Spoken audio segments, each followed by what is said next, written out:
Science, of course, remains the name of the game aboard the International Space Station, and we've all heard the saying, "You are what you eat."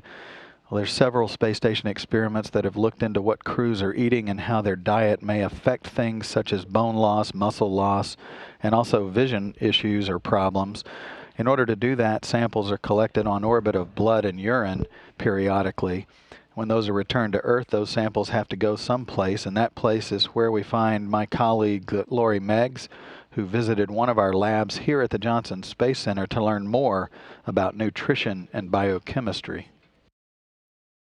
We're talking blood and urine today. Nobody likes to talk about it, but Dr. Scott Smith has to deal with it. When the samples come back from the space station, they come to this lab. Tell us about that.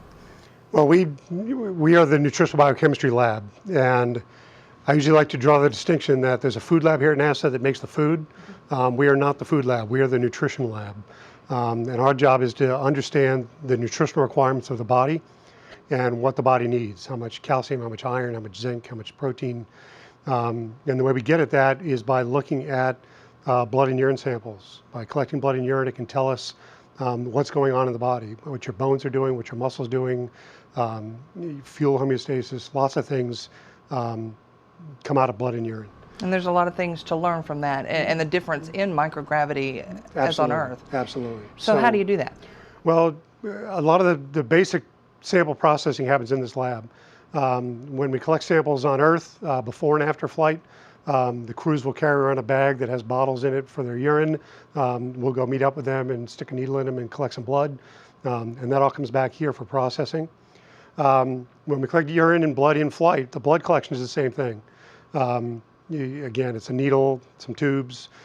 Sometimes the crews will draw their own blood, which gets interesting because they will, we train them ahead of time, and they will voluntarily decide to stick themselves, which has worked out really, really well. We've been collecting blood for almost 10 years on board space station. And the crews have done phenomenally well. Now, I would think the urine's a little trickier, though. Urine's a little trickier. Now, I would say we've had a lot of folks collect urine in flight. Not one of them has come back and said, that's a great way to collect urine. When the crews go to the bathroom, there is a toilet on board, obviously. But that all goes in, it's like the toilet at home. It all goes into a main dump area that if you want to sample it, you're out of luck.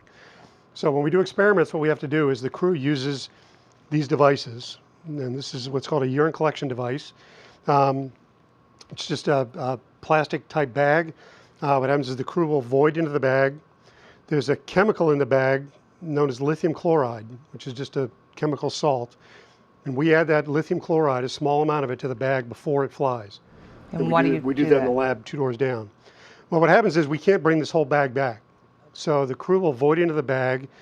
They'll mix the urine by pressing on the bag. So the lithium chloride gets mixed in with the urine.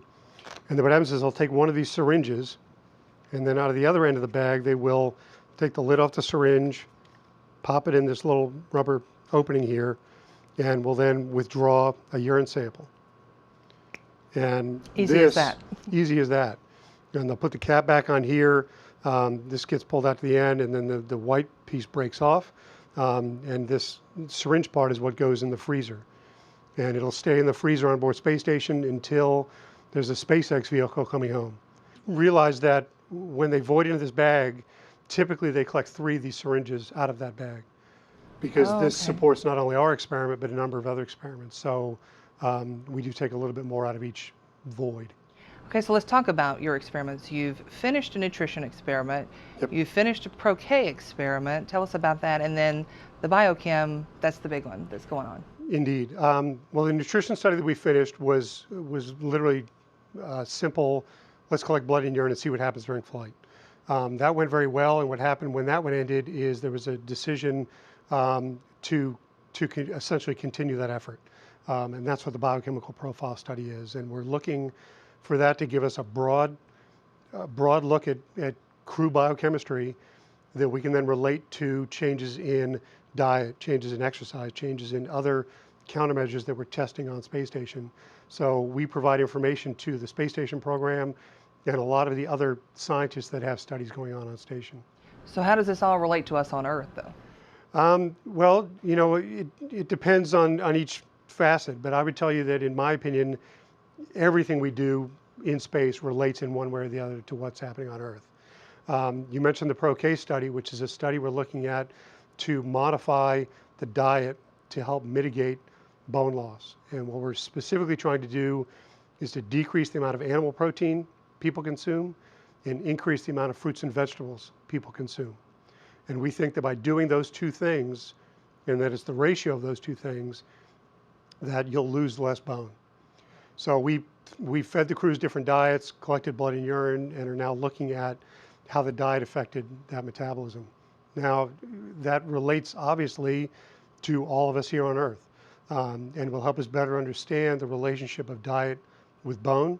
And the people that make the dietary recommendations for Americans read our scientific papers as they do many other scientific papers, and we contribute to that body of knowledge that helps them make decisions that affect everybody.